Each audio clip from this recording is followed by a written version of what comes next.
Some days you will be interviewed for your ideal job, but other days it won't even be close. Managing your career effectively will increase how often that happens, but you need to take charge of your interview experience in every instance.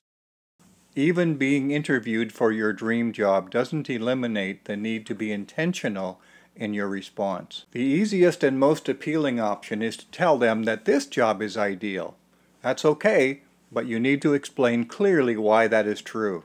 If this is everybody's ideal job, how can you be distinct from the other applicants?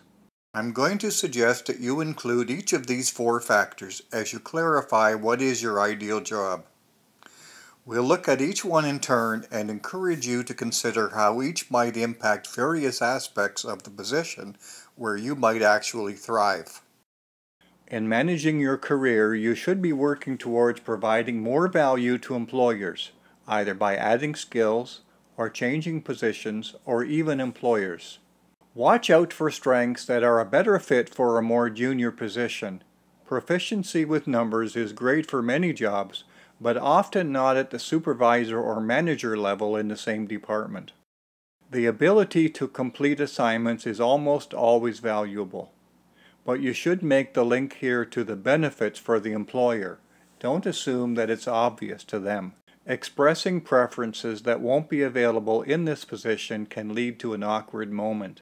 You presumably want to fit in, and they want the same thing, and fit has a lot to do with personality. They may worry that a highly competitive hire could be disruptive to the current team, or the opposite. Are you easily distracted by a noisy environment? Know what you need and what they can provide. Do you bring greater organization or introduce chaos when you join a team? Will you be frustrated by younger colleagues on your team? Will you bring a calm to their environment? Just for a moment before the interview, explore the possibilities. You might even learn something. Whenever you can, connect work to your passions and create value for you and the employer. A desire to stay current with your knowledge base grows your value to the employer. An unrelated hobby can be a distraction, so welcome an opportunity to bring work and passion together. Conflicting values can sabotage an otherwise great fit. Limited learning opportunities can frustrate and bore you, limiting your effectiveness. Would overly close supervision after an initial orientation bring stress and tension? It's vital to recognize conflicts before beginning employment. This is not a trivial question if it becomes obvious to you that your values just don't fit in this situation. If you are desperate for a job to pay the bills, a great fit might seem like a luxury.